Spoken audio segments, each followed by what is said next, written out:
आधुनिक काल का प्रथम युग, ये युग नहीं काल है, ये क्या है, आधुनिक काल का प्रथम युग किसे कहा जाता है, ये हमारे कहा जाता है भारतेंदु हरिश्चंद्र के युग को कहा जाता है आधुनिक काल का प्रथम युग। ठीक है, तो आइए इसके बारे में हम पढ़ते हैं।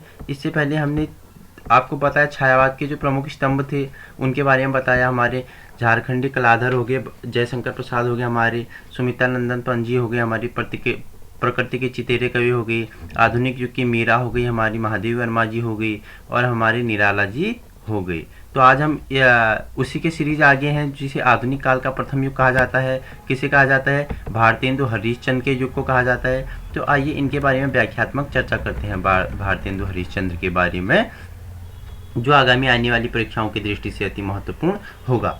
तो हमारा जो विषय है वो है भारतेंदु हरिश्चंद्र। तो इनकी जन्म की बात करते हैं तो 9 सितंबर 1885 को इनका जन्म काशी के एक संपन्न वैश्य परिवार में हुआ था। 9 सितंबर 1850 1907 विक्रम संवत के दिन हुआ था। काशी के एक वैश्य परिवार में हुआ था। इनके पिता का नाम बाबू गोपाल चंद्र गिरधर दास था। इनके पिता का क्या नाम था, बाबू गोपाल चंद्र गिरधर दास था। ये इतिहास के प्रसिद्ध सेठ अमीन चंद्र, इतिहास के प्रसिद्ध सेठ है, आप कभी पढ़ना इनके बारे में। अमीन चंद्र की वंश की परंपरा से उत्पन्न हुए माने जाते हैं। किसकी परंपरा से उत्पन्न हुए माने जाते हैं, अमीन चंद्र की परंपरा से उत्पन्न हुए माने जाते हैं। इनका जो एक इनके पिता जो गोपाल चंद्र गिरधर दास जी थे, इनकी एक नाटक है जिसे क्या नहोश कहा जाता है। क्या कहा जाता है, नहोश कहा जाता है। नहोश के नाम से इनके पिताजी की एक क्या थी, नाटक थी। मात्र 35 वर्ष की अल्पायु में इनका क्या हो गया, निधन हो गया। नोट रखना, 35 वर्ष की आयु में हमारे हरिश्चंद्र के क्या हो गए, निधन हो गया। इनका मूल नाम था हरिश्चंद्र। क्या था मूल नाम, हरिश्चंद्र। इन्हें जो उपाधि मिली थी वो मिली थी भारतेंदु की उपाधि मिली थी। ठीक है, डॉक्टर नगेंद्र के अनुसार उस समय पत्रकार एवं साहित्यकारों ने 1880 ईस्वी में इन्हें भारतेंदु उपाधि से सम्मानित किया गया।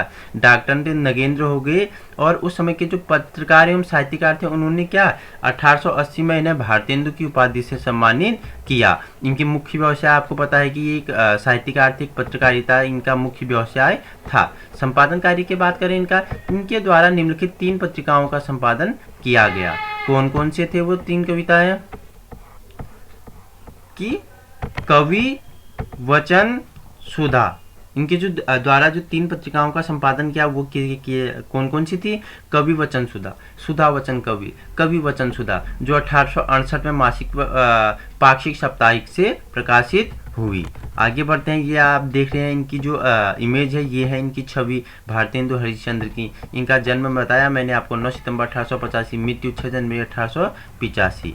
तो आइए, हरिश्चंद्र चंद्रिका मासिक से 1873 से प्रकाशित हुई। शुरुआती नोट रखना, देखो नोट रखना, इसे क्या बोल रहा है, शुरुआती 8 अंकों तक यह पत्रिका हरिश्चंद्र मैगनीस नाम से प्रकाशित हुई थी। जो 8 अंक तक यह पत्रिका क्या हुई थी, हरिश्चंद्र मैगनीस के नाम से प्रकाशित हुई थी। उसके बाद ये क्या होगी, 9वें नंबर से हरिश्चंद्र चंद्रिका से प्रकाशित हुई। 9वें अंक में इसका नाम हरिश्चंद्र चंद्रिका रखा गया था। हिंदी गद्य का ठीक परिष्कृत रूप सर्वप्रथम इसी चंद्रिका में प्रकट हुआ। बाल बोधनी दूसरा इनका, बाल बोधनी 1874 ईस्वी में प्रकाशित हुआ।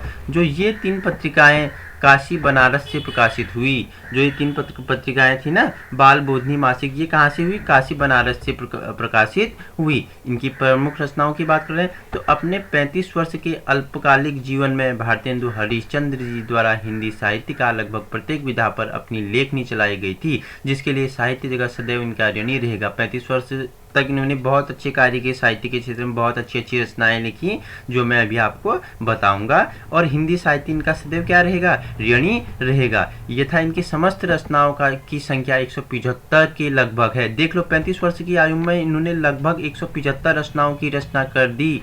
ऐसे थे हमारे भारतेंदु हरिश्चंद्र।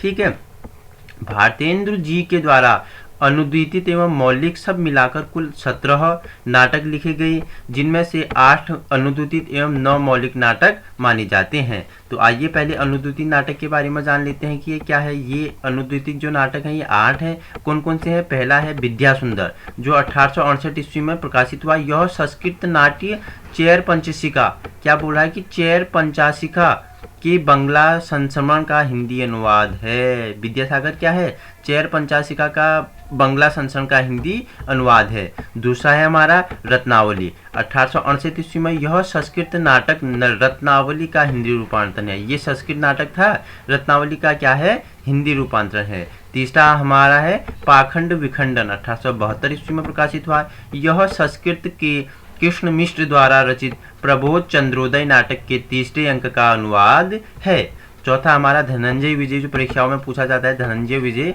तो ये 1873 ईस्वी में यह संस्कृत के कांचन कवि द्वारा रचित नाटक का अनुवाद है। ये किसने रचा? कांचन कवि द्वारा रचित नाटक का हिंदी अनुवाद है। ये भी बहुत बार कर्पूर मंजरी परीक्षाओं में पूछा जाता है कि किसकी रचना है। तो 1875 ईस्वी में यह षटक श्रेणी का नाटक संस्कृत के कांचन कवि द्वारा रचित नाटक है। क्या? कर्पूर मंजरी। भारत जननी, ठीक है, भारत जननी। छठा हमारा भारत जननी, 1877 ईस्वी में यह इनका गीति नाट्य है, जो संस्कृत से हिंदी का अनुदित है।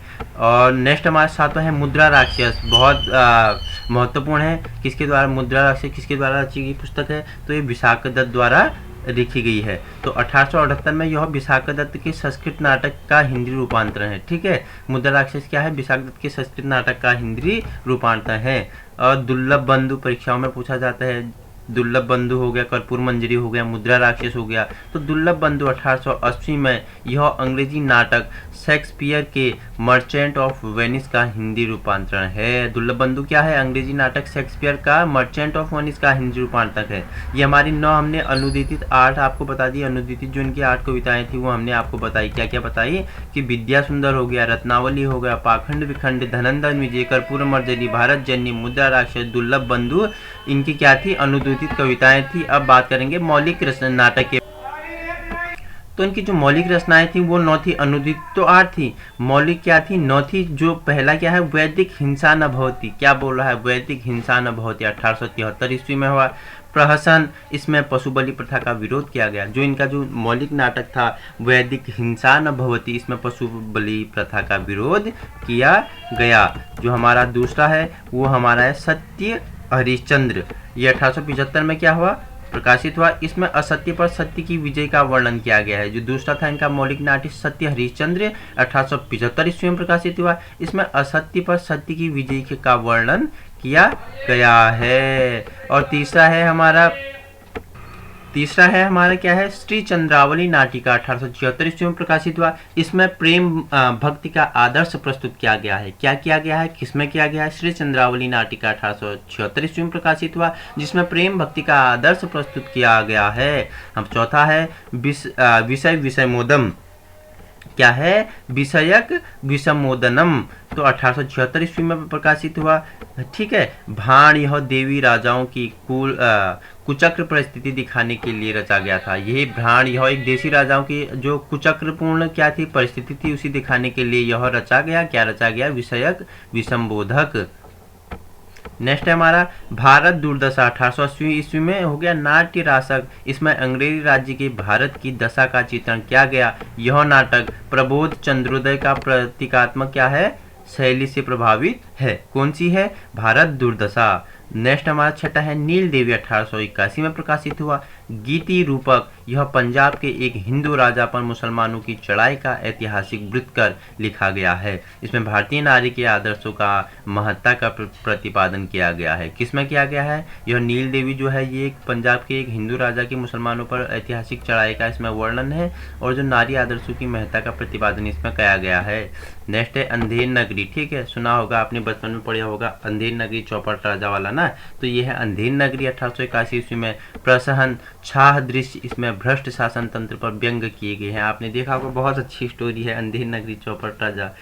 ठीक है, अगर नहीं देखी है तो आप देख लेना, ऐसी बहुत अच्छी स्टोरी है। मतलब एक नगरी, एक राजा होता है, बस वही अंधेर नगरी चौपट राजा, अंधों में काना राजा वाला क्या होता है, दृश्य होता है। ठीक है। आठवां है इनका प्रेम जोगिनी, तो 1875 ईस्वी में प्रकाशित हुआ। नाटिका, इसमें तीर्थ स्थानों पर होने वाले कृतज्ञों का चित्रण किया गया है। नौवां इनका सती प्रताप, 1883 में। ठीक है। सती प्रताप गीति रूपक यह इनका अधूरा नाटक माना जाता है। इस नाटक को बाद में राधा कृष्ण दास द्वारा पूरा किया गया था। इसे किसने पूरा किया? राधा कृष्ण दास द्वारा पूरा किया गया था। किसे? सती प्रताप। हमने इनके अनुसूचित को मौलिक रचनाओं के, मौलिक नाटकों के बारे में पढ़ लिया। अब आते हैं इनके जो काव्य रचनाएं हैं उनके बारे में व्याख्यात्मक चर्चा करते हैं। इनके द्वारा रचित काव्य रचनाओं की कुल संख्या 70 मानी जाती है। जो इनके द्वारा रचित काव्य रचनाएं थे उनकी कुल संख्या कितनी मानी जाती है? 70 मानी जाती है। जिनमें इन्हें किससे प्रेम से बहुत प्रेम था, विजय से बहुत प्रेम था। ठीक है। अभी बताता हूँ प्रेम से क्यों प्रेम था, विजय से क्यों प्रेम था, वो भी मैं अभी आपको बताता हूँ। तो 70 मानी जाती है, जिनमें से कुछ प्रसिद्ध रचनाएं थी। देखो, प्रेम प्रलाप हो गया, बकरी विलाप हो गया, प्रबोधनी हो गया, दैन्य प्रलाप हो गया, विजय वल्लभी हो गया, विजय विजय वैजयंती हो गया ना। मैंने बोला कि विजय से बहुत प्रेम था, इनकी विजय ना टाइटल बहुत हैं। दशरथ विलाप हो गया, बंदर सपा हो गया। दशरथ विलाप, आप जब दशरथ जी को ना, जब राम जी को वन मिलता है तो उस पे इनने लिखा गया है दशरथ विलाप। उसके बोल इस प्रकार हैं। कहाँ हो हे हमारे राम प्यारे, किधर तुम छोड़ को मुझको सिधारे, बुढ़ापा में ये दुख भी देखना था, इसी के देखने को मैं बचा था। छिपाई है कहाँ सुंदर वो मूरत, दिखा दो अपनी सावली सी मुझको सूरत। छिपे हो कौन से पर्दे में बेटा, निकल आओ कि अब मरता है बुढ़ा, बुढ़ापे पर दया जो मेरे करते, तो बन की ओर क्यों तुम धरते। कहाँ हो ए हमारे राम प्यारे, किधर तुम छोड़कर मुझको सुधारे, किधर तुम छोड़कर मुझको सिधारे। ये है इनके दशरथ विलाप के कुछ बोल। बंदर सभा हो गया, प्रातः समीरण हो गया, बैसाख महात्म्य हो गया, और रिपन नष्टक हो गया, वर्षा विनोद, फूलों का गुच्छा, भक्त सरस्वत हो गया, उर्दू का छापा हो गया। ये इनकी क्या है? प्रमुख काव्य रचनाएं हैं। अगर इनकी उपन्यास की बात करें तो हमीर हट, परीक्षाओं में पूछा जाता है, वेरी इंपॉर्टेंट है, स्टार लगा ले कि हमीर हट किसकी उपन्यास है? ये हमारे भारतेंदु हरिश्चंद्र की उपन्यास है।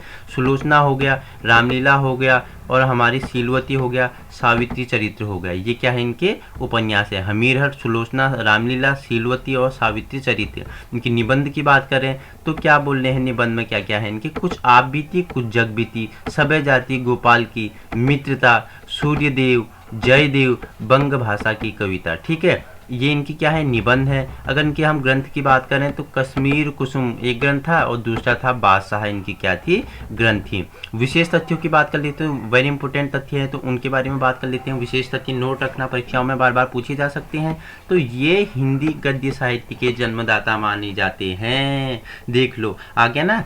कौन माने जाते हैं? हमारे भारतेंदु हरिश्चंद्र को हिंदी साहित्य का जन्मदाता माना जाता है। कभी आपसे पूछ लिया जाए कि निम्न कवियों में से हिंदी साहित्य का जन्मदाता किसे माना जाता है, तो हमारे भारतेंदु हरिश्चंद्र के पे आप टिक लगा के आना। इनके द्वारा हिंदी लेखकों की समस्याओं का समाधान करने के लिए, समस्या पूर्ति के लिए कविता वर्धनी सभा की स्थापना की। जो हमारे लेखकों की जो समस्याएं थी, हिंदी साहित्य की जो समस्याएं समाधान करने के लिए इनने एक सभा की स्थापना की। वह कौन सी सभा थी? वो थी कविता वर्धनी सभा की स्थापना की गई। कभी आपसे पूछ लिया जाए कि कविता वर्धनी की सभा की स्थापना किसके द्वारा की, तो हमारे भारतेंदु हरिश्चंद्र की द्वारा की गई। इनके द्वारा 1873 ईस्वी में तदीय समाज की स्थापना भी की गई। देखो, कविता वर्धनी की स्थापना भी हरिश्चंद्र द्वारा की गई, और हमारी जो तदीय समाज की स्थापना की वो भी इनके ही द्वारा की गई। किसके द्वारा? भारतेंदु हरिश्चंद्र द्वारा। इन्होंने हिंदी साहित्य के सर्वप्रथम अभिनीत नाटक जानकी मंगल, ठीक है, जो इनकी हिंदी साहित्य की प्रथम जो सर्वप्रथम अभिनीत नाटक थी वो थी जानकी मंगल। शीतला प्रसाद त्रिपाठी में लक्ष्मण पात्र की भूमिका निभाई। ठीक है। जानकी मंगल शीतला प्रसाद त्रिपाठी ने क्या निभाई? इसमें लक्ष्मण पात्र की भूमिका निभाई। ठीक है। और ये क्या? ये रसा उपनाम से भी लेखन कार्य करते थे। वल्लभाचार्य द्वारा परिवर्तित पुष्टि मार्ग में दीक्षा ग्रहण की थी। इन्होंने मातृभाषा राष्ट्रभाषा की प्रशंसता करते हुए लिखा है, निज भाषा उन्नति अहे, सब उन्नति को मूल, बीज निन भाषा ज्ञान के, मृतन ही को सूल। क्या बोला इन्होंने? राष्ट्रभाषा और मातृभाषा की प्रशंसता करते हुए, निज भाषा उन्नति अहे, सब उन्नति को मूल, बिन निज भाषा ज्ञान के, मितत नहीं को सूल। ये इनके द्वारा कहा गया। ये 11 वर्ष की अल्पायु से कविता लिखना लग गए थे। ये देखो छोटी सी उम्र थी, तब से क्या लिखने लग गए थे, कविताएं लिख गए थे। कब से लिखने लग गए थे? 11 वर्ष की अल्पायु से इन्होंने कविताएं लिखना प्रारंभ कर दिया, कविताएं लिखना प्रारंभ कर दिया। और 35 वर्ष की अल्पायु में आते आते क्या हो गया, इनका निधन हो गया। एक छोटी आयु में इन्होंने हमारे हिंदी साहित्य को इतना रचनाएं, इतनी नाटक, इतने उपन्यास दे दिए कि जो आज भी क्या करते हैं, मार्गदर्शन करते हैं, एक प्रेरणा स्रोत हैं। तो ये हमारे किसके द्वारा किए गए? हमारे भारतेंदु हरिश्चंद्र के द्वारा की गई। नेक्स्ट पॉइंट है इनके कि 15 वर्ष की अवस्था में अपने परिवार के साथ जगन्नाथ जी गई। उसी समय उनका परिचय बंगला साहित्य की नवीन प्रवृत्तियों से हुआ। 15 वर्ष की आयु में अपने परिवार के साथ कहाँ गई? जगन्नाथ की यात्रा में गए, और वहीं इनका जो परिचय बंगला साहित्य की नवीन प्रवृत्तियों से हुआ। अपनी अति उदारता के कारण ही वे अपने पूर्वजों की सारी संपत्ति लौटाकर दरिद्र हो गए। देखो इनके ये इतने उदारवादी थे ना कि इन्होंने अपने परिवार, अपने पूर्वजों की सारी संपत्ति लुटाकर अपने क्या बन गए? पूरे दरिद्र बन गए, अपने फकीर बन गए। सारी संपत्ति क्या लुटा दी? दूसरों की सेवा में इन्होंने लुटा दी। बोला कि इन्होंने क्या लुटा दी? अपनी सारी संपत्ति, पूर्वजों की संपत्ति दीन दुखियों की सहायता में लुटा दी, कवियों व दीन दुखियों की सहायता में लुटा दी, और खुद क्या बन गए? दरिद्र बन गए, फकीर बन गए। ऐसे थे हमारे भारतेंदु हरिश्चंद्र, ऐसे थे हमारे महान एक आत्मा, महान विभूति भारतेंदु हरिश्चंद्र। मैंने बोला कि इनको प्रेम से बड़ा प्रेम था, विजय से बड़ा विजय था। क्यों था? ये देख सकते हो आप टाइटल, इनके टाइटल देखो, बहुत आसान है इनकी जो रचनाएं थी उन्हें याद करना। प्रेम फुलवारी है, प्रेम माधुरी, प्रेम प्रलाप, प्रेम तरंग, प्रेम मल्लिका, सरोवर, प्रमाक्षु वर्णन। देखो ना, सारा क्या है? प्रेम से बड़ा प्रेम था, प्रेम फुलवारी, प्रेम माधुरी, प्रेम प्रलाप, प्रेम तरंग, प्रेम मल्लिका, प्रेम सरोवर, प्रमाक्षु वर्णन। विजय से बड़ा विजय था, विजय वल्लभी, विजयनी, विजय पताका, वीरत्व। ये क्या थे? इनके प्रमुख रचनाएं थी। प्रेम और विजय इनका क्या था? टाइटल था। अब याद रखने का बहुत आसान तरीका, प्रेम फुलवारी, प्रेम माधुरी, प्रेम, जितने प्रेम से हैं इनके ही हैं, औरों के भी हैं, लेकिन प्रेम से प्रेम फुलवारी, प्रेम माधुरी, प्रेम प्रलाप, प्रेम तलंग, प्रेम मल्लिका, प्रेम सरोवर, प्रमाक्षु, और विजय से विजय वल्लभी, विजयंती, विजय पताका, वीरत्व भी इनकी क्या थी? रचना थी।